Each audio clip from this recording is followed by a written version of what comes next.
Goed, ek wil vandag in hierdie opname wil ek saam met u kyk na die brief wat Judas aan die algemene brief wat hy aan die gemeentes geskryf het en dan ook net 'n bietjie meer agtergrondskets oor wie Judas was en dan wat was die inhoud van sy brief en hoekom is dit vir ons as liggaam van Christus belangrik.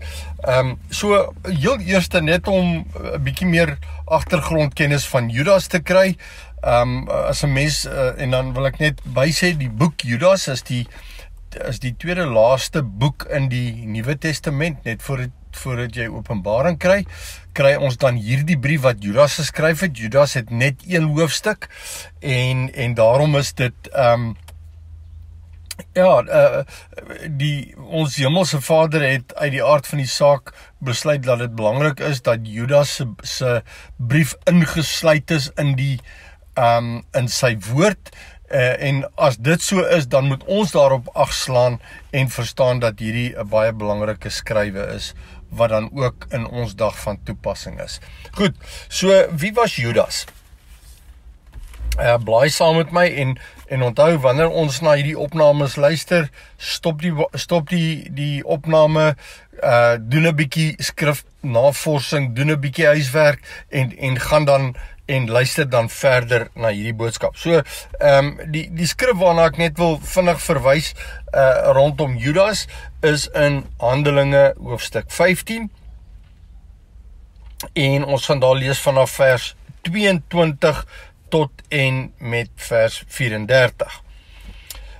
En al wat ek met hierdie gedeelte maar net wil doen is 'n mens moet altyd probeer kyk wie is dit wat praat en waar kom hy vandaan en wat is sy agtergrond, sodat 'n mens beter kan verstaan hoekom is sy brief spesifiek in die woord ingebring en wat is die belangrikheid daarvan. So ons sien in Handelinge 15 vers 22, toe die apostels en die ouderlinge saam met die hele gemeente besluit om manne uit hulle te kies en na Antiochië te stuur saam met Paulus en Barnabas, naamlik Judas met die bynaam van Barsabas. In die skrif beteken altyd seun en sy pa se naam was Sabas. So hy is Barsabas, die seun van Sabas. En dan sê hy met die en Silas en ons weet Silas is die persoon wat saam met Paulus in die tronk toegesluit was. En dan sien ons manne wat voorgangers onder die broeders was. 'n baie belangrike punt, hulle was voorgangers gewees. En dan kan 'n mens nou weer, as jy nou met die skrif werk en nou hoor jy iets van voorgangers en nou is dit belangrik om dan na die skrif te gaan kyk in terme van so wat is 'n voorganger en wat is die vereistes vir iemand wat 'n voorganger wil wees, en dan kan ons byvoorbeeld gaan kyk in 1 Timoteus 3, dan praat hy van opsieners, en 'n opsiener word dan ook na verwys as 'n voorganger. En wat is 'n voorganger? Is iemand wat voorgaan. Hy is die een wat die leiersels vat in 'n groep gelowiges wat by mekaar kom, en dan is daar baie spesifieke voorskrifte oor wat is dit wat iemand 'n voorganger maak en wat is dit wat maak dat iemand nie sou kan kwalifiseer as 'n voorganger. So daar's baie duidelike voorskrifte rondom die ampt van voorganger, en daarom kan ons al klaar sien dat hierdie Judas was deur die broeders in die tyd van die Handelinge gemeente was alreeds beskou gewees as 'n voorganger. Ek lees vers 23, en hulle het hulle deur bemiddeling dit geskrywe, of deur hulle bemiddeling dit geskrywe, en gesê die apostels en die ouderlinge en die broeders aan die broeders uit die heidene in Antiochië en Sirië en Cilicië groete. So hier is skrywe waarvan Judas, Silas en dan ook dan nou Barnabas en onder andere Paulus van deel was, en hulle skryf aan die gemeente wat in Antiochië is, en dit is nou van die eerste heidenbekeerlinge in Antiochië. En hy sê, aangesien ons gehoor het, dat sommige wat van ons uitgegaan het, aan wie ons geen opdrag gegee het nie. So wie is die ons waarvan uitgegaan het? Dit gaan hier oor Joodse bekeerlinge. Hy sê dat mense onder ons uitgegaan wat hulle voordoen as Christene, maar ons het hulle nie na julle toe gestuur nie. En dan sê hy in vers 24, dat hulle julle met woorde ontstel en julle gemoedere verontrus, deur te sê dat julle besny moet word en die wet moet onderhou. Jy sien, dit is maar net die plan van die vyand, wat altyd probeer om die ware evangelie te verdraai in iets anderster, en een van sekerlik die gevaarlikste leringe van alle tye, van daai tyd af tot en met vandag toe, is die konneksie wat die vyand probeer maak tussen Judaïsme en Christendom. Daar's 'n konstante poging van die vyand om ons as gelowiges te laat glo, ons het 'n spesiale konneksie met die Jode, wat nie waar is nie. Ons het nie 'n spesiale konneksie met die Jode nie. Ons het 'n spesiale konneksie met alle gelowiges, of hulle nou uit die Joodse volk uit tot bekering gekom het, en of hulle deur een of ander enige nasie, en of dit 'n moslim nasie is, en of dit nou 'n Europese nasie is, en of dit iemand is uit die VSA uit, enige iemand wat tot bekering gekom het uit die heidene nasies of uit die Jode uit, en wat nou gesien word as Christene, hulle is die gelowiges, en ons kan nie 'n konneksie, ons kan nie 'n lyn trek na die Joodse geloof nie, en ons kan ook nie 'n lyn trek na die moslim geloof, of na die kom ons noem dit nou maar enige heidense geloof nie. Alle gelowe, behalwe die Christen geloof, word uitgesluit uit ons as gelowiges se konneksie met die geloofslewe. So hy sê en ons het in vers 25, het ons, wat nou vir julle hierdie brief skryf, eenparig besluit om manne te kies en na julle te stuur saam met ons geliefde Barnabas en Paulus.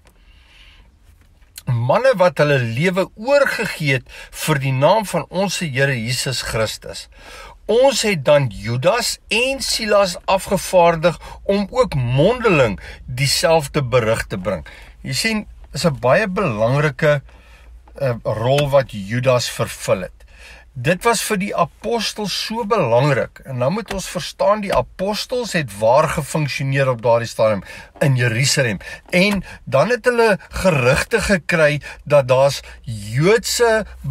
sogenaamde Joodse bekeerlinge wat nou gegaan het, en al die pad tot in Antiochië gegaan het, en daar gegaan het om te probeer om mense daar om te swaai, terug na die Joodse geloof toe, deur vir hulle te sê, hulle moet hulle laat besny. En dan kom, en dan sien ons hoekom is dit belangrik om hierdie inligting te hê? Dat die apostels was so oortuig dat hulle vir Judas met hierdie inligting kan vertrou, dat hulle hom gestuur het saam met Silas. Hulle spesiaal afgevaardig het met hierdie boodskap, om te gaan en gaan sê vir hulle, ons stuur vir julle nou 'n brief, maar hierdie manne wat die brief vir julle bring, gaan ook met julle mondeling met julle praat oor wat is besig is om hier te gebeur.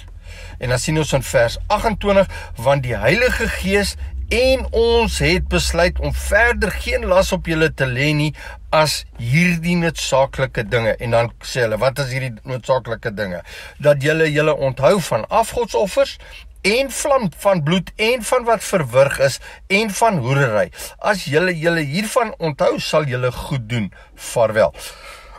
En dis maar eintlik min of meer waar ek wil afsluit met wie was Judas, want dis belangrik wanneer ons 'n brief lees, dat ons weet wie die persoon is wat hierdie brief geskryf is, wat is die geloofwaardigheid van die skrywer. So ek is terug by Judas. En nou kan ons 'n bietjie meer naderby kyk na omdat ons nou 'n bietjie meer inligting het oor Judas, oor wat het Judas gesê. So hier kry ons dan nou in Judas vers 3, sy geliefdes, terwyl ek alle ywer aanwend om aan julle oor ons gemeenskaplike saligheid te skrywe, het ek die noodsaaklikheid gevoel om julle deur my skrywe te vermaan om kragtig te stry vir die geloof wat eenmal aan die heiliges oorgelewer is. Goed, hy sê, en dan wil ek nou vandag vir u sê, as jy nie as in jou individuele stap saam met die Here 'n ywer het vir die woord van God en vir die evangelie van die koninkryk nie, dan wil ek vir jou sê dat jy mors jou tyd in jou stap saam met die Here. Meeste gelowiges het 'n lui ingesteldheid in die dinge van die koninkryk van God. Hulle is passiewe luisteraars, hulle luister na preke op die internet en hulle luister na die ou se preek en na daai ou se preek en alles, maar tyd in die woord word daar nie gespandeer. 'n Diep soeke na die waarheid. En dan sê ek wil alle ywer aanwend om aan julle oor ons gemeenskaplike saligheid te skryf. So daar is 'n belangrike punt, die saligheid is gemeenskaplik. In watter hoedanigheid? Almal wat gered word, het een geloof. En daarom wil ek u sommer ronduit vir u sê, as jy aan een of ander kerklike instansie behoort, en nou wil ek dit so wyd gooi as moontlik, pas op vir hierdie tipiese gemeentelewe wat sê, ons is die antwoord vir Christendom. Want geen instansie, en jy kan hom, dit kan 'n tradisionele kerk wees, dit kan 'n charismatiese kerk wees, dit kan enige kerkvorm, het altyd een of ander eie agenda. Pas op vir eie agendas. So die een ou kom en hy sê, nee, jy moet die Sabbat onderhou, die ander ou sê, nee, ons glo in die genade leer, en die ander ou sê, nee, wat ons glo nou weer, en almal het sy opinie, en dan word dit sy lering, en dit word sy kerk met sy naam, en hier sê Judas 'n baie belangrike ding, ons geloof is gemeenskaplik. Die liggaam van Christus is net tot Christus verbind en nie tot 'n kerk nie. Nie tot 'n instansie met 'n naam nie, niks. 'n Eie naam kerk is 'n gevaarlike plek. Ons as gelowiges is, en as jy my nie glo nie, gaan kyk na Handelinge. Gaan kyk of daar enige kerkname daar was. En dan kan jy, dit is so moeilik om, ek wil nie name noem nie, maar ons kry van die, daar's nêrens in die skrif, in Handelinge, al wat ons kry is die gemeente van God in Efese, die gemeente van God in Korinte, die gemeente van God in Antiochië. En so kan jy nou maar gaan kyk. Daar was nêrens 'n kerk wat homself 'n naam gegee het, en dan het ons gesê die Shofar gemeente in Bloemfontein nie. Dit is net nie hoe dit is nie. Dit is veronderstel om te wees die gemeente van God in Bloemfontein. Want jy sien, eie identifikasie maak dat mense met eie identifikasie wil identifiseer, al is dit nie tot die waarheid verbonde nie. Goed. Ons laat dit vir die oomblik daar. Dan sê hy, ek wil julle vermaan, nog steeds by vers 3, om kragtig te stry vir die geloof wat eenmal aan die heiliges oorgelewer het. En waar kry ons daai geloof? En onthou, mense gaan nou, dis nou weer 'n ander dilemma, is mense vat geloof en dan gooi hulle dit in die lug op en hulle sê, wat is geloof? Geloof is jy moet net glo. Jy moet glo net, dis geloof. En ons sien, die skrif verduidelik vir ons geloof, en daai geloof kry ons onder andere, en 'n mens kan nou in 'n paar plekke gaan kyk, ons kry dan nou mos nou Hebreërs 11, maar Romeine 10 het een versie, wat vir my dit baie duidelik uiteensit. Wat is geloof? Kom ons kyk. Romeine 10 vers 17 sê, die geloof is dus uit die gehoor, en die gehoor is deur die woord van God. Met ander woorde, kom ons definieer gou geloof. Hoe meer kennis u van die woord het, hoe meer geloof het u. Hoe meer kennis van die woord, hoe meer geloof. Hoe minder kennis van die woord, hoe minder geloof. Nou wil ek nou net u waarsku, daar's mense wat rondloop om te sê, glo net. Maar die punt is, wat moet jy glo? Want as iemand na my toe kom en sê, jy moet net glo net, dan wil ek by hom weet, wat moet ek glo? Wat is dit wat jy wil hê ek moet glo? Moet ek glo alles wat jy kwytraak? En is jy seker dat dit wat jy kwytraak gekoppel is aan die waarheid van God se woord, of is dit oorleweringswoord wat jy by iemand gehoor het en hy het dit weer by daai gehoor, ensovoorts ensovoorts. Kom ek gebruik 'n voorbeeld. Daar's mense wat sê, as iemand sê ons moet die oes gaan inhaal, dan is die oorleweringsboodskap van wat is die oes, dan sê hulle die oes is siele. En nou gaan dit dalk nou vandag vir jou 'n geloofskok wees, om agter te kom dat die oes wat ons moet gaan inhaal nie siele is nie. Dit is nie siele nie. Want as die oes siele was, dan moes die saad mense gewees het. En doen nie self 'n guns, gaan en werk net met een skriffie van vers 1 tot die laaste vers van Markus hoofstuk 4, wat praat oor die saad van die woord. So wat is die saad wat gesaai word? Is dit siele? Of is dit mense wat gesaai word en dan word dit die oes? Of is die saad die woord? En ander mense sê weer die saad is geld. Jy moet saad saai, jy moet geld insit, jy moet geld in die koninkryk insit, en dan kry jy 'n oes. En die oes wat jy kry is baie geld, die Here sal jou beloon 30, 60 en 100voudig. Gaan lees Markus 4. Wat is die saad? Die saad is die woord van God. So wat is die oes? Dit is die opbrengs op die woord van dit wat jy in jou hart gesaai het. Gaan lees Markus 4. En dit is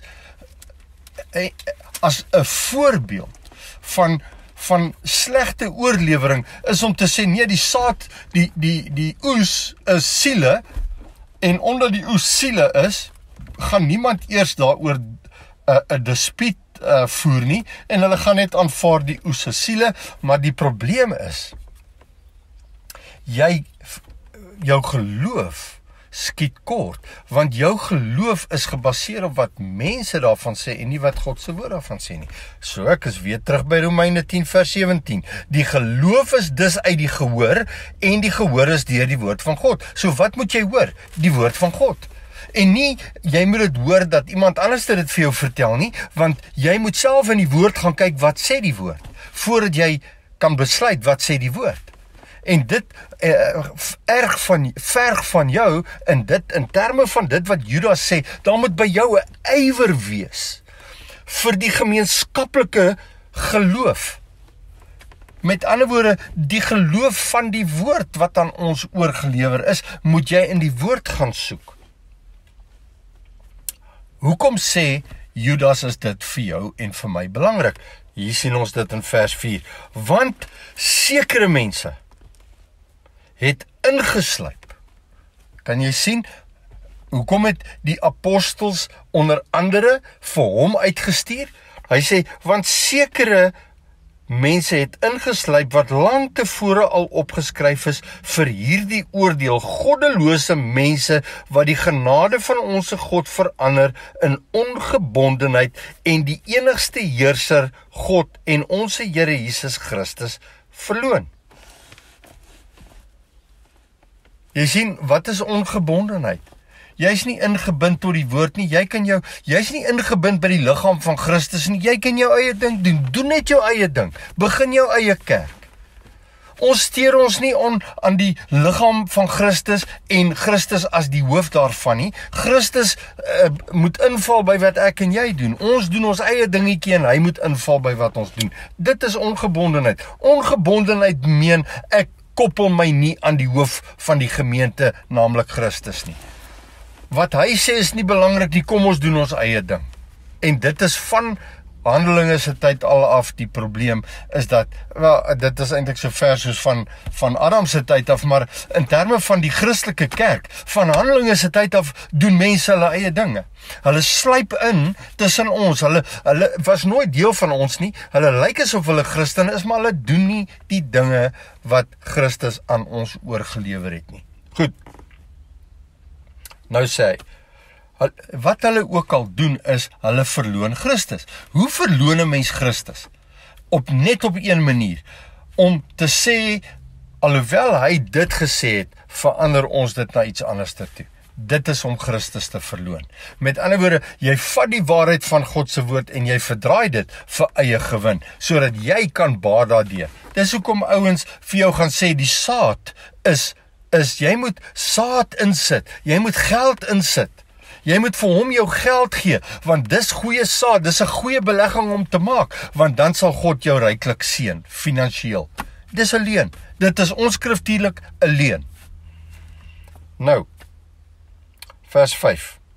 Ek is in Judas, vers 5. Maar ek wil julle daaraan herinner, al weet julle dit nou eenmal, dat die Here, nadat hy die volk uit Egipte land gered het, daarna die wat ongelowig was, omgebring het. Wat was die Israeliete se ongeloof? En ons kan nou sê, ons kan nou baie daaroor sê, en ja, hulle het 'n goue kalf gemaak, en alles en alles en alles. Maar wat was die sonde wat die volk teen God gesondig het? Is God het deur Moses vir hulle sekere instruksies gegee en hulle het hulle nie daaraan gesteer nie. Ons gaan net nou 'n bietjie verder daarna kyk, maar hulle sê, hulle is ons besluit. Dan sê God, hulle moet manna eet, dan sê hulle nee, ons wil vleis hê. Ons is nie tevrede nie. Of dan sê God, julle moet my aanbid, en dan gaan Moses op die berg op en maak hulle 'n goue kalf. En so doen hulle eie ding die heeltyd. En die probleem in die kerk van vandag is die kerk doen sy eie ding. Hy besluit. En elke pastoor en dominee ding, hy doen sy eie ding. Hy het sy eie bewegingkie en hulle doen hulle eie ding. En hulle hou kerkbazaars en hulle doen allerhande vreemde goeders wat onskriftuurlik is. Want ons is veronderstel om mense met die woord van God toe te rus, sodat hulle kan staande bly teen die liste van die Satan. Maar ons doen dit nie. Ons leer hulle nie die woord nie. Ons leer hulle nie in disippelskap nie. Ons los hulle oor aan hulle self. Ons laat wy hulle nie so skape nie. Ons behandel hulle asof hulle net hier juis is en hulle moet net sorg vir die pastore en die dominees en vir wie ook al. Sorg net vir ons. Ons sal julle lei, julle vir julle woord te ken nie. Ons sal vir julle versê waaroor dit gaan. Goed. So hier's 'n waarskuwing wat Judas gee. Hy sê, pas op, moenie dink omdat jy 'n uitverkorene is dat dit jou redding bepaal nie. Redding begin by ja sê vir Jesus, maar dit eindig nie daar nie. En dis 'n ander valslering wat rondloop is om te sê eenmal gered, altyd gered. Jy kan net doen net wat jy wil, jy moet net vir Jesus ja gesê het. Daar's hoeveel mense wat in die kerk sit wat Jesus op hulle lippe neem wat in die hel gewerp gaan word. Die vraag is, waar is jy? Waar staan jy meneer? Waar staan jy mevrou? Is jy met Jesus besig? Of is jy besig om kerk te speel saam met die kerkspelers? Vers 6, en die engele wat hulle eie beginsel nie bewaar het nie, maar hulle eie woning verlaat het, het hy vir die oordeel van die groot dag met ewige boeye onder die duisternis bewaar. Besef u dat Satan in sy engel geskape hoedanigheid was hy een van God se hoofmanne gewees. Lucifer was sy naam, hy was die môrester gewees. Dis wat Lucifer beteken. Lucifer beteken môrester. Hy het geskyn. Hy was 'n indrukwekkende engel gewees. Maar die probleem is, hy het sy eie beginsel verlaat, want God het hom nie gemaak om God te wees nie. God het hom gemaak om te dien as 'n dienaar van God. En toe besluit hy gaan homself van God gelykstel. En wat het gebeur? Hy is bestem vir 'n ewige verderf in die hel. En nou wil ek vir u sê, moenie dink, omdat jy 'n kind van God is, dat jy gevrywaar is nie, want hy, wat Lucifer was God het hom gemaak vir God se verheerliking. God het u en my gemaak vir sy verheerliking, nie vir jou eie verheerliking nie. Moenie jouself ophef nie, moenie daar gaan waar jy jouself wil in die plek van Christus stel nie. Daar's hoeveel kerke wat nou rondloop en sê, ons is klein gooitjies. Is van die gevaarlikste goed wat ons kan doen. Want God het nie vir Satan gespaar, al was hy so hoog op in die rangorde binne in God se koninkryk. Het God hom nie gespaar nie. En God werp hom met 1/3 van die engele skaar uit die hemel uit. Dink u ek en u is gevrywaar, omdat ons kastig oulik genoeg is, dat God dit nie aan ons sal doen nie? Jesus sê dit. God het sy volk gekies, hy het hulle uit Egipte uitgelei en toe sê hy, en wat met hulle gebeur? Gereed vir die oordeel, want hulle wou nie luister nie. En die punt is, u en ek is op dieselfde plek. Ons moet luister. Dis God se bestemming vir ons is om te sê, God sê so en ek doen wat hy sê. Jesus het nie verniet gesê. Toe hulle vir hom gesê, daar is die moeder en die broers. Hulle soek na u, en toe sê hy, wie is my moeder en my broers en my susters? Toe sê hy, hulle wat die wil van my Vader doen. Hulle is my broers en my susters. Ons is nou by vers 7 van Judas, soos Sodom en Gomorra en die stede rondom hulle wat op dieselfde manier as hierdie mense gehoreer het en agter vreemde vrees aangeloop het, as 'n voorbeeld gestel is, terwyl hulle die straf van die ewige vuur ondergaan. Jy sien, dis maar net hoe dit is. As jy van God afvallig raak, Sodom het ontstaan in iets wat God het, ons weet, Lot het daai area gekies, en daar het hulle gaan woon, en hulle het so afvallig geraak, dat sodomie aan die orde van die dag was. Maar, hulle was deel van God se mense. Goed, vers 8, tog besoedel ook hierdie mense net so in hulle dromerye die vlees en verag die heerskappy en laster die heerlike wesens. Nou wat is die betekenis van hierdie versie? Ons hoor baie keer in ons dag van mense wat kastig met engele ontmoetings het, en engele het aan hulle verskyn, en hulle en die engele het daar's van hulle wat sê die engele verskyn aan hulle in die nag, en allerhande vreemde goed, en dan saam met dit is hulle ook selfs besig om met die Satan op 'n manier te praat asof hulle die autoriteit het, en hulle is net, dit is so 'n los evangelie van ek doen net wat ek wil. En dan kom ons agter dat die mens het op die plek gekom, die Christen het op die plek gekom, dat hy geen agting het vir God se rangorde nie. Want vir solank as wat ons in ons vlees vasgevang is in ons Christenskap, het ons geen autoriteit nie. Ons is diensknegte en diensmaagde in diens van die koning.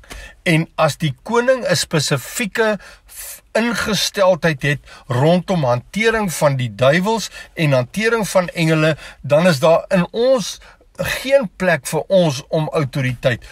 Dink gou aan Daniël, toe die engel aan hom verskyn het. Hy het op sy aangesig soos 'n dooie geval. Wat wil ons doen? Ons wil engele rondchant, en ons wil dit en dat, en allerhande vreemde goeders doen, want ons het nou kastig die autoriteit. En ek wil vir u sê, ons moet versigtig wees, en vandag moet ons so versigtig wees na wie ons luister, want die mense na wie ons luister, is die mense wat ons lei in die verderf in saam met hulle. Wees op u hoede, moenie na mense net luister nie. Kyk wat sê die woord daaroor.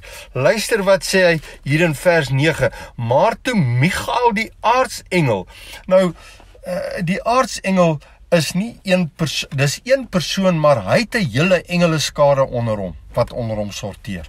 En hulle beweeg as 'n skare engele om God se werk te doen, onder andere om u en my as gelowiges te beskerm, onder andere. Maar dit gee vir my en u geen autoriteit oor daai engel nie.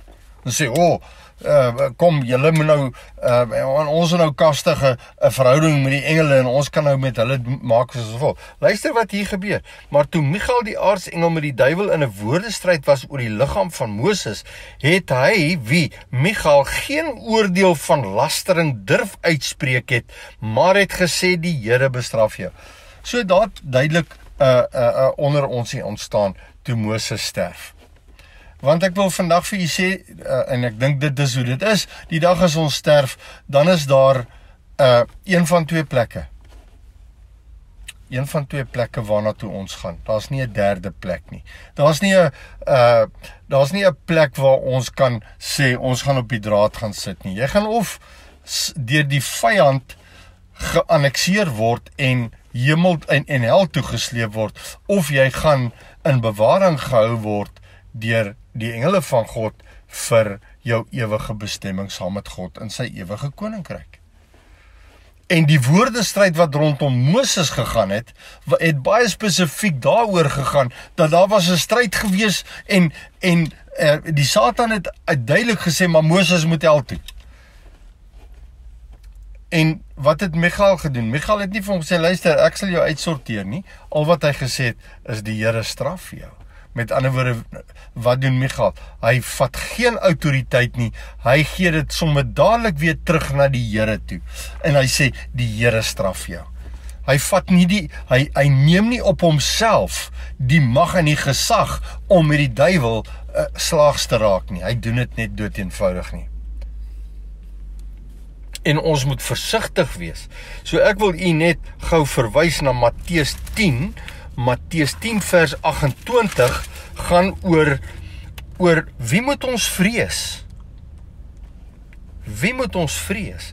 Want ons moet versigtig wees hoe ons te werk gaan. Goed, hier in Matteus 10 vers 26 tot 28 sien ons. Hy sê, vrees hulle dan nie, want daar is niks bedek wat nie ontdek sal word nie, en verborge wat nie bekend sal word nie. Wat ek vir julle in die donker sê, vertel dit in die lig, en wat julle in die oor hoor, verkondig dit op die dakke. Nou sê hy, nou is Jesus aan die woord, en Jesus sê in Matteus 10 vers 28, en moenie vrees vir die wat die liggaam doodmaak, maar die siel nie kan doodmaak nie, maar vrees hom liewer, Christus, wat die siel sowel as die liggaam kan verderwe in die hel. Jy sien, hier is 'n baie duidelike opdrag van God om te sê dat ons moet versigtig wees na wie ons luister, want wie ook al ons na luister, kan ons 'n vrees voor opbou, want as die pastoor so sê, dan moet dit so wees, en ons het 'n vrees vir wat hy sê, en ons begin te wandel in wat hierdie pastoor sê, of hierdie dominee sê, en jy dink, dis die waarheid, maar jy het nooit na God toe gegaan nie. Maar nou sê God, weet jy wat, as jy na hom gaan luister, loop jy die risiko dat die een wat jou eintlik wil toerus en leer deur sy woord, gaan jou in die hel werp. En dis hoekom dit vir ons so belangrik is, om self in die woord in te gaan, en die woord van hoek tot kant te deurwerk, totdat jy die woord ken, dat jy nie meer bekommerd hoef te wees oor jou ewige bestemming nie. Ek wil vir u sê, moenie familier raak met engele nie. Moenie met die duiwel werk asof jy die autoriteit is nie. Moenie met die vyand op 'n manier praat vanuit 'n hoogte nie. Dit is nie God se hart gewees, nog nooit nie. Al wat ons kan onder andere kan sien is Paulus, wat die vrou wat 'n waarsegster was, wat agter hulle aangeloop het, en die hele tyd gesê het, hierdie manne is manne van God, en hulle bespreek die waarheid, al wat hy op 'n stadium, toe hy nou genoeg van haar gehad het, het hy net vir die duiwel aangespreek en gesê, in die naam van Jesus Christus, gaan uit haar uit. Dis al wat hy gedoen het. Hy het nie tyd daaraan gespandeer nie, hy het nie op 'n manier met die vyand slaags geraak nie, hy het net gesê, in die naam van die Here Jesus Christus gaan uit daar uit, en dis dit, afgehandelde saak, kom ons gaan aan. Goed, vers 10, Judas vers 10, maar hierdie mense belaster alles wat hulle nie ken nie. Jy sien, dis die probleem met, wat is laster? Laster is om waarheid te verander in 'n leuen. So, wat is die probleem? Wanneer jy nie die waarheid ken nie, gaan jy laster, klaar. En ons dink, ja, as jy gedink het, laster is om Jesus Christus se naam uitelik te gebruik, dis nie laster nie. Om te laster is om agter ander mense aan te praat, asof jy die waarheid weet het, terwyl jy nie die waarheid het nie. Dis die probleem om alles wat hulle nie ken nie, belaster hulle. Hulle praat van die waarheid, asof hulle dit ken, maar dan draai hulle dit uit in 'n leuen. En dan sê hy, en alles wat hulle soos redelose diere op natuurlike wyse verstaan, daardeur gaan hulle te gronde. Alles wat hulle soos redelose diere. Ek het nou die dag net gedeel oor wat is 'n redelose dier.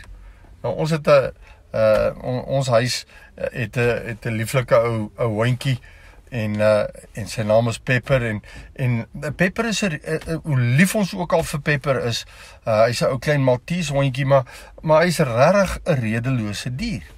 En ons bly op 'n plek waar Pepper baie maklik in die straat in kan gaan en ons is die hele tyd, hoeveel keer word daar vir Pepper gesê hy moenie by die hek uitgaan nie. Maar Pepper, as hy nie 'n redelose dier was nie, sou hy lankal gehoor gegee het, en ek weet mens kan 'n dier op 'n manier maar leer dat hy nie 'n sekere ding doen nie, maar Pepper is redeloos. En hy kan nie terugredeneer oor hoekom hy by die hek wil uitgaan nie, maar op die einde van die dag gaan hy nog steeds by die hek uit, want hy's 'n redelose dier. En dis baie erg om te dink dat Judas hier skryf van mense en sê hulle is soos redelose diere. Mens kan nie met hulle redeneer nie, want hulle probleem is hulle wil nie hoor nie. Jy kan vir hulle probeer om die waarheid vir hulle te gee, maar hulle wil nie hoor nie. Hulle is soos 'n dier wat nie wil luister nie. Hy sê, wat op natuurlike wyse verstaan, en daardeur gaan hulle te gronde. So wat is die punt? Wat is dit om iets op natuurlike wyse te verstaan? Jy sien, die meeste mense vat die woord van God en hulle maak dit 'n natuurlike woord, terwyl die woord van God nie 'n natuurlike woord is nie. Dis 'n geestelike woord wat geestelik geïnterpreteer moet word. Gaan lees 1 Korintiërs 2. Die woord van God kan nie natuurlik geïnterpreteer word en natuurlik gehanteer word in ons leringe nie. Ons moet die woord geestelik interpreteer sodat ons dit kan geestelik weergee. Goed. Dan sê hy in vers 11, wee hulle, want hulle het die weg van Kain bewandel. Nou hier's drie mense wat hier ter sprake kom. Gaan eers een hanteer. Hulle het die weg van Kain bewandel. So wat is die weg van Kain? Hoekom gebruik Judas hierdie drie figure of persone uit die Ou Testament uit? Hy gebruik drie persone. Die eerste een is Kain. So hy sê hulle die weg van Kain bewandel. Wat was Kain se weg? God sê vir Kain en Abel, ek soek 'n offer en die offer moet 'n bloedoffer wees. Hoekom? Want dit is 'n heenwyse na die vlekkelose lam Christus wat sou geoffer gewees het, en dis waaroor die wet gegaan het, is daar was altyd 'n bloedoffer. Jy kon nooit 'n ander offer bring as 'n bloedoffer nie. En dan kom Kain en Abel en dan verwerp God Kain se offer. Hoekom? Want Kain bring 'n offer van sy land af. Met ander woorde, hy bring 'n graanoffer van sy land af en God sê, maar ek het nie vir jou gevra, ek soek 'n bloedoffer en jy kan nie die offer bepaal nie. So Kain se probleem was, hy ondermyn die gesag van God se woord of sy instruksie en hy bepaal sy eie waarheid. Dis die weg van Kain. En dit is aan die orde van die dag vandag in ons tyd, is mense besluit, ek sal die evangelie, ek sal God se opdragte verander en ek sal doen wat ek wil. Dan sien ons nog steeds in vers 11, 'n tweede figuur of 'n tweede persoon. Hy sê, hulle die weg van Kain bewandel en omloon hulle self in die verleiding van Biljam gestort. Wie was Biljam? Ons ken die storie in Numeri. Biljam word deur die koning van die vyand word hy aangespreek en sy naam is Balak en Balak sê vir hom, ek wil hê jy moet teen Israel profeteer. God sê jy gaan nie teen Israel profeteer nie. Jy kan nie teen hulle profeteer nie. Ek weier dat jy teen hulle profeteer. En dan, want wat is Biljam sy hele ingesteldheid? Daar word 'n belofte aan hom gemaak deur die koning wat vir hom sê, Balak sê vir hom, ek sal jou 'n hoë pos gee in my koninkryk. Spreek net iets, moenie die volk seën nie. Spreek 'n vloek oor hulle uit. En God sê jy sal dit nie doen nie, hy sal dit nie doen nie. Maar toe loop hy 'n draai. En toe gaan adviseer hy vir Balak en hy sê vir hom hoe hy moet te werk gaan. Hoe moet jy te werk gaan om in die Israeliete onkant te vang? En daar's 'n hele storie rondom ding. Hoekom? Want daarin is daar vir hom 'n beloning. Die meeste predikers van ons dag preek vir 'n beloning.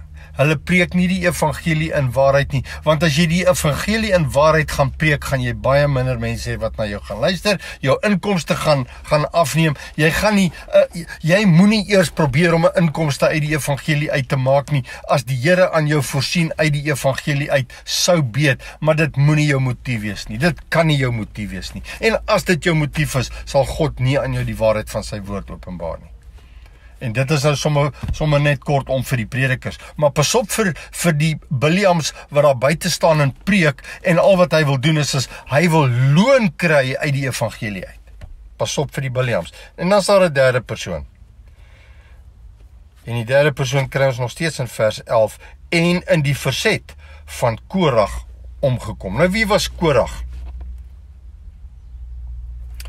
So ek net gou ter bevestiging, ons het heel eers te Kain. Kain bepaal sy eie waarheid en hy ondermyn die gesag van God se woord.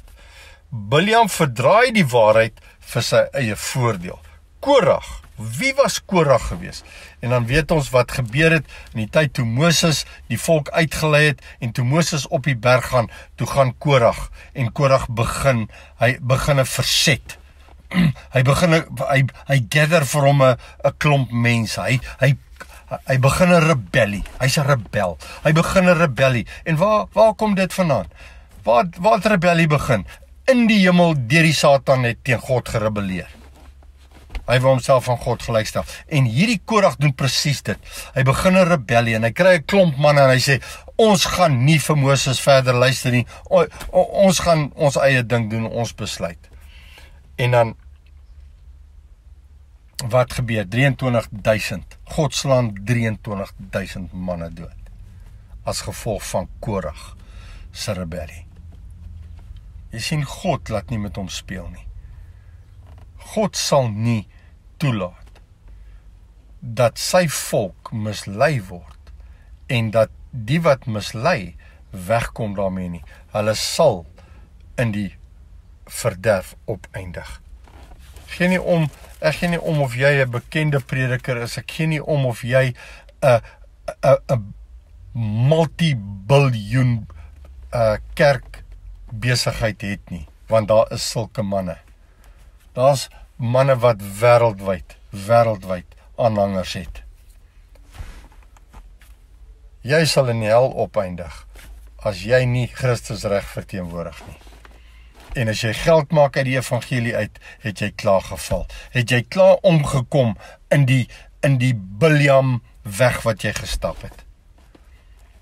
As jy teen God draai, as jy nie doen wat God sê nie, is jy bestem vir die hel. As jy soos Korag optree en teen God rebelleer en teen God se woord rebelleer en jy het 'n hele groep, duisende mense wat agter jou aanloop, sal jy in die hel opeindig. En dis God wat praat, dis die woord wat praat. Vers 12. Hy sê, hulle is skandvlekke. Met ander woorde, hulle bevlek die evangelie in julle liefdemaaltye. Wat is 'n liefdemaaltyd? Dis die plek waar die woord van God saam geëet word, saam gewerk word aan die woord van die Here. Hy sê, wat sonder vrees saam fees hou en hulle self voer. Hulle hou saam met ons, hulle sit saam met ons. Hulle praat asof hulle en ons in dieselfde kamp is. Ek wil vir u sê, die geloofskamp is 'n ou klein kampie wêreldwyd. Baie klein, die Here se woord is duidelik. Hy sê, nou is die poort en smal is die weg wat lei tot die lewe. Hy sê, maar die breë weg, en moenie die fout maak om te dink die breë weg is die wêreld wat dis 'n weg nie. Die breë weg is die Christenkerk wat God se woord verdraai vir hulle eie gewin. Dis die breë weg. Dis die skape en die bokke. Die bokke is die ouens wat op die breë pad stap. Hulle lyk so skape, hulle praat, hulle blær so skape, maar hulle is toe nooit skape gewees nie. Hulle is toe nou bokke. Hy sê hulle is waterlose wolke. Daar's baie keer wolke in die lug. Dit lyk soos as jy weer sien is hy weg, toe was dit mis. Daar's geen reën in nie, daar's geen water nie. Daar's niks wat die saad van die woord kan laat ontkiem in harte van mense nie. Hulle is waterlose wolke. Hulle word deur winde rondgedrywe. Gaan lees Efesiërs 4 vers 14. Wat is die winde? Winde van lering. Winde van vals leringe wat mense verkondig. Hierdie ouens is winde van vals leringe. Bome in die nasomer wat sonder vrugte is. Hoeveel vrugtelose bome is daar buite? Net soos wat Jesus die vrye boom aangespreek het en gesê, daar sal nooit weer aan jou vrug wees nie. Na wie het hy verwys? Hy het na die Joodse geloof verwys. Hy sê hulle sal nooit vrug dra nie. Want hulle is nie van God nie. Kan nie iets sien dat die Jode nie God se mense was nie. En ons maak van die Jode iets geweldigs. Jesus het gesê hulle is 'n ander geslag. Ons maak asof hulle God se mense is. Vandag nog neig ons na die Jode toe. Terwyl hulle Jesus gekruisig het, wil ons die Jode, ons wil hulle aanhangers wees. Hulle is bome sonder vrug. Hoekom is ons so met die Jode behep? Veral ons Suid-Afrikaanse kerk, ons is so met die Jode behep. Wat beteken? Die Joodse geloof was 'n sekte. Dit was 'n absolute sekte. En God het 'n groot probleem met die Jode gehad. Hy het hulle ander geslag genoem. Maar ons wil hulle oplig asof hulle nou die ultimates is. En ek probeer nie daarmee sê dat daar nie geredde Jode was nie. Want Paulus was een en Petrus was een en daar was 'n klomp Jode maar hulle was toe nie meer Jode nie. Hulle is Christene. En ons hoor so baie van die messiaanse Jode. Wat beteken dit? Wat is 'n messiaanse Jood? Of wat is, ek bedoel, 'n Jood is 'n Jood en 'n Christen is 'n Christen. En 'n moslim is 'n moslim. Hoekom wil ons altyd so 'n groot ding maak van Jood en hoe kan ons daai ding vermeng? Dis hoekom die Christendom is so verward. Want is ek nou 'n Jood of is ek nou 'n Christen? En wat maak my 'n Jood en wat maak my 'n Christen? 'n Jood is 'n ou wat die wet onderhou. As jy die wet onderhou, is jy verlore. Klaar. Hoekom wil ons die wet onderhou? Hoekom wil ons weer begin om mense te besny? En hoekom wil ons weer begin om Jesus op 'n ander name te noem en allerhande vreemde? Hoekom wil ons die Sabbat onderhou en al die goed wat ons doen? Want dis vals leringe. Dis die goed waarteen die apostels die kerk van daai tyd gewaarsku het. Goed. Hy noem hulle is bome sonder vrugte en is 2 maal gestorwe ontwortels. 2 maal gesterf beteken, die eerste maal wat jy gesterf het was toe jy in die sonde geval het. En jy is doodgebore. Jy is doodgebore. Jou tweede sterf is is wanneer jy nooit geestelik lewend word nie, dan is jy 2 maal gestorwe. 1 maal gestorwe is oukei, maar 2 maal gestorwe is hel. 1 maal gestorwe en 'n tweede maal lewend gemaak deur die gees van die Here en sy woord. Dit is gees en lewe. En nou is jy nie 2 maal gestorwe nie, jy's 1 maal lewend gemaak deur Christus en deur die woord van God. Jy's ontwortel. Wat beteken ontwortel? Wie's die wortel? Christus. As ons nie in Christus is nie, is ons niks. Hy sê dan jy 'n droë tak, jy soos 'n, hy sê, kan jy gaan kyk na Johannes 15, hy sê, as jy nie as lood nie in die wynstok is nie, dan word jy droog, jy verdroog en jy's gereed vir verbranding. Hy noem hulle woeste golwe van die see wat hulle eie skandes laat opskyn. Want wat doen winde van lering? Dit maak net 'n klomp lawaai. Ons is nie 'n lawaai kerk nie. Ons is nie 'n lawaai gemeenskap nie. Ons sit voor Christus in eerbied. Ons sit by die voete van Jesus en ons aanbid hom en ons leer hom ken. Ons is Marias. Ons is nie lawaaimakers wat almal probeer beïndruk en groot crusades hou en allerhande uitreik en allerhande groot goeders doen en stemdik maak nie. Ons is by die voete van Jesus, stilletjies besig om hom te aanbid vir wie hy is en om hom te leer ken vir wie hy is. Dis wie ons is. Hoekom wil ons meer wees as wat hy vir ons bestem het? Jesus het vir Martha gesê, Martha, jou suster het die beste gekies. Wat het Maria gekies? Om by Jesus se voete te sit. Elke keer as Maria 'n ontmoeting met Jesus gehad het sy by sy voete geval. Val u nog by Jesus se voete? Is u by sy voete? Luister u na hom? Of luister u na die predikante wat nie by sy voete is nie? Ek wil vandag vir u 'n belangrike ding sê. Iemand anderster kan nie by Jesus se voete namens u wees nie. U moet self by sy voete wees. U moet self. U moet hom aanbid, u moet na hom luister, u moet sy woord leer ken. Hy sê, ek wil vir u vra, wil u 'n ware disipel wees? Gaan sit by sy voete. Hy sê, want jy sal die waarheid ken en die waarheid sal julle vrymaak. Johannes hoofstuk 8. Goed. Hy sê, hulle is dwaalsterre vir wie die donkerheid van die duisternis vir ewig bewaar word. Besef u dat as u na mense luister wat nie met die waarheid van die woord besig is, soos wat dit bestem was nie, dat hulle word bewaar vir die ewige duisternis en u saam met hulle. En dan sê hy, en Henog, die 7de van Adam af, het ook teen hulle geprofeteer en gesê, kyk, die Here het gekom met sy heilige 10.000-talle om gerig te hou oor almal en al die goddelose mense onder hulle te straf oor al hulle goddelose werke wat hulle goddelooslik gedoen het en oor al die harde woorde wat die goddelose sondaars teen hom gespreek het. Wat is die harde woorde? Jy sien, die hele ding is bring mense vir u 'n ware evangelie wat mense na God toe bring in eerbied en aanbidding, of is hulle besig om u te vermaak met allerhande ligte leringe van allerhande vreemde goeters en hou hulle julle onder hulle juk of bring hulle ons onder die juk van Christus in wat 'n sagte juk is wat ons eintlik vry maak van alle wette wat mense probeer onderhou om God te probeer dien vanuit 'n wettiese posisie uit.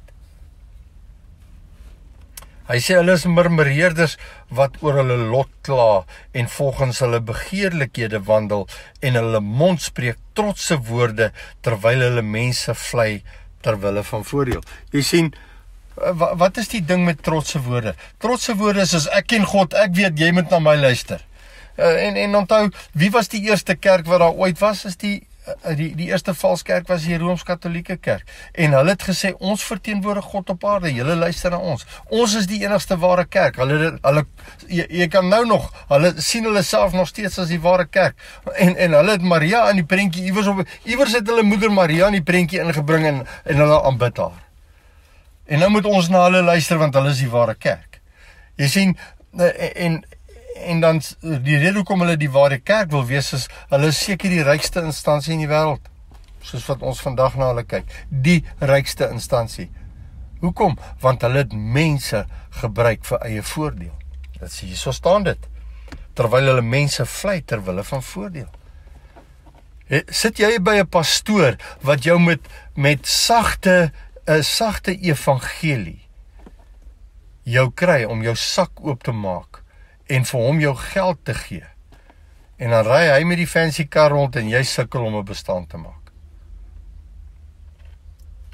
Goed, ek is nog steeds by Judas, en ons gaan nou oor in die gedeelte van vermaning en danksegging, en wanneer u na hierdie woord vandag luister, gaan u agterkom, dat die woord is nie so liefdevol, en soos wat dit partykeer vir ons aangebied word nie. God is liefde, jy kan maar kom, jy kan net soos jy is, kan jy kom, en al die onwaarhede wat hulle vir mense verkondig. Maar nou sê hy hier in vers 17, maar julle, wie is daai julle? Julle wat regtig glo in die waarheid van God se woord. Hy sê, maar julle, geliefdes, moet die woorde onthou wat tevore gespreek is, deur die apostels van ons Here Jesus Christus. As u vandag glo dat die apostelambt nog steeds bestaan, is u mislei. Ek sê dit nou vir u ronduit. As jy nog steeds glo dat daar vandag nog apostelskap is, dan is jy mislei, en jy moet voor die Here gaan bely, en dan moet jy gaan kyk, hoe is dit nie moontlik dat die apostelskap nog steeds kan funksioneer in ons dag nie. Dit is net dood eenvoudig nie moontlik nie, want Judas verwys na die apostels en sê, hulle het vir ons die inligting gegee wat Jesus vir hulle gegee het. So, ek is 'n draer van die inligting, maar ek is nie 'n apostel nie. Hy sê dit, hier sê hy, wat tevore gespreek is deur die apostels van ons Here Jesus Christus. Daar was 12 apostels. En nou gaan jy vir my sê, wat van Judas Iskariot? Hy was vervang. Deur wie? Deur Paulus. Goed, kom ons laat dit daar. Apostels is afgehandel. Nou, hierdie apostels het vir julle gesê, vers 18. In die laaste tyd sal daar spotters wees wat volgens hulle eie goddelose begeerlikhede wandel. Spotter is, die Engelse vertaling praat van scoffers, en 'n spotter is iemand wat presies wat gedoen word is, 'n spotter verander die waarheid van God se woord in sy eie evangelie. Dis wat 'n spotter doen. 'n Spotter maak die woord van God verander hy verander net die boodskap, en dis maar wat die Satan ook gedoen het, nee. Hy kom net en sê, staan daar nie geskrywe, en dan verdraai hy die woord.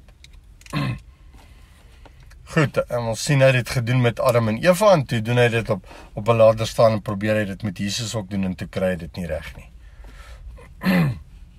Jy sien, dis wat die vyand doen, hy stuur spotters, hy stuur ouens in, wat met 'n valse evangelie kom, na die ware kerk toe. Hy sê, hulle wandel volgens hulle eie goddelose begeerlikhede. Dit is hulle wat skeuring maak. Sinnelike mense wat die gees nie het nie. Nou, daai sinnelike mense beteken vleeslike mense. Mense wat 'n vleeslike ingesteldheid het, en wat alles wat in die skrif staan vleeslik interpreteer. Nou, vleeslik het niks te doen met jou, my taal, maar niks te doen met seks nie. Vleeslik beteken, ek gaan nie 'n geestelike interpretasie koppel aan die woord nie. Ek gaan dit in 'n vleeslike hoedanigheid, in 'n menslike hoedanigheid, gaan ek dit interpreteer, en ek gaan dit op daai manier aanbied ook, want die mens in sy natuur is vleeslik ingestel. Met ander woorde, ek wil finansiëel geseën wees. So met ander woorde, as God se woord praat van dat God wants to prosper you, dan aanvaar jy onmiddellik, hy wil hê jy moet finansiëel wel wees. En dis wat die vlees doen. Of God wil hê, jy moet genees word. En dan sê jy, ek moet nooit siek kan wees nie. En daai genesing was 'n geestelike genesing, het was nie 'n fisiese genesing. En dan jy sê, maar ja, Jesus het aan mense fisies gesond gemaak, maar hulle was geestelik geaffekteer, en dit het in hulle vlees het dit uitgespeel. So melaatsheid is 'n teken van geestelike afvalligheid. So dis 'n preek vir 'n ander dag, maar jy moet verstaan dat jy moet die skrifte van, moet jy nie soos sinnelike mense sinnelik beoordeel sodat dit na jou vlees toesny nie. Moenie probeer om jou vlees te probeer opbou met die evangelie van Jesus nie. Dit was nooit die bedoeling nie. Dit was gewees sodat ek en u die geestelike dinge kan verstaan, want dit was veronderstel om geestelik vir ons aangebied te word. Hy sê, en hulle maak skering, want wat doen skering? Die een ou glo dit, en die ander glo dat, en elkeen begin sy eie bewegingkie. Die een ou sê, ons moet die Sabbat onderhou, die ander ou sê, nee, ons moet die Sondag onderhou, die een begin daai kerk, en die een begin daai kerk, en daar is onmiddellike skering. Kan daar 'n skering wees in die liggaam van Christus? En die antwoord is, soos die Engelsman sê, emphatically no. Dit kan nie wees dat ons skeringe kan veroorsaak nie, want die liggaam van Christus werk net met een waarheid. Een liggaam, een waarheid, een Here, een geloof, een doop. Dis alles. Alles is saamgevat in 'n eensgesindheid en Christus aan die hoof daarvan. En nou gee ek nie om of u in Johannesburg sit, en of u in Bellville sit, of u in Kaapstad sit, en of u in Bloemfontein sit, en of u in Durban sit, en of u in New York sit, of waar u ook al is nie. Die woord van God sê die liggaam is in eenheid met elkeen, en ons kan nie skeringe hê nie, hoe kan u vir my sê, dat die kerk is in eenheid as die een ou daai denominasie is en daai ou is van daai denominasie en daai is van daai en daai ou veg vir sy mense en daai ou veg vir sy mense. Waar is die eenheid? Waar is die eenheid? Jy sien wat die groot angel van daai skeringe is, Mammon.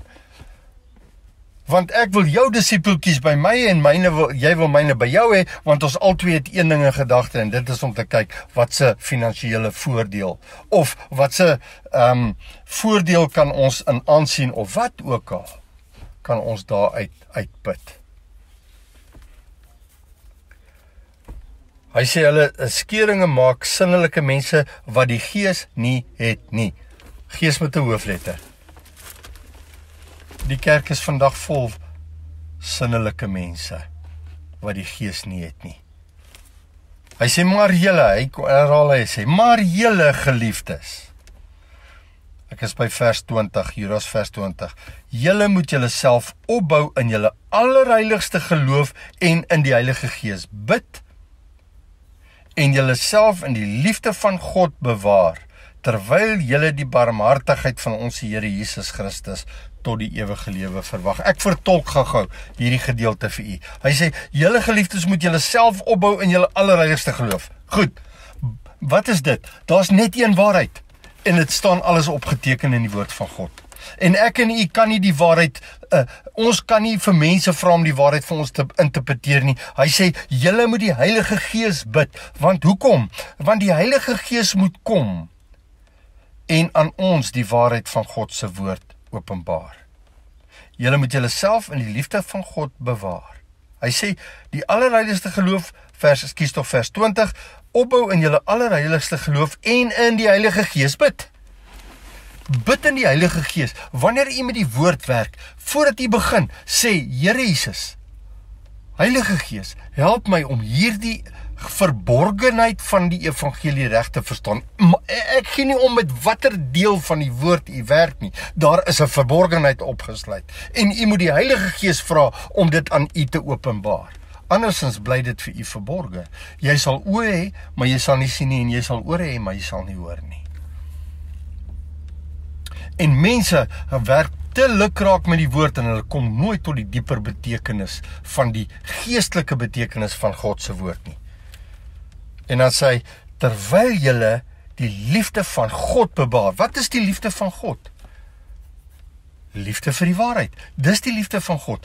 As u nie 'n liefde het vir die waarheid nie, dan het u geen liefde nie, dan is u liefdeloos. Want die waarheid red siele. Ek gaan dit tog nou maar net lees, want dis seker die belangrikste skrif wat u ooit sal hoor. En mense hoor dit nie, mense wil dit nie hoor nie. Ek blaai gou na Johannes hoofstuk 8 toe, en ek lees vir u net 2 verse. Johannes hoofstuk 8. En Jesus, ek is by vers 31 en 32. En Jesus het vir die Jode wat in hom geglo het. Die Jode wat in hom geglo het. Nou is hulle nie meer Jode nie. Nou is hulle Christene.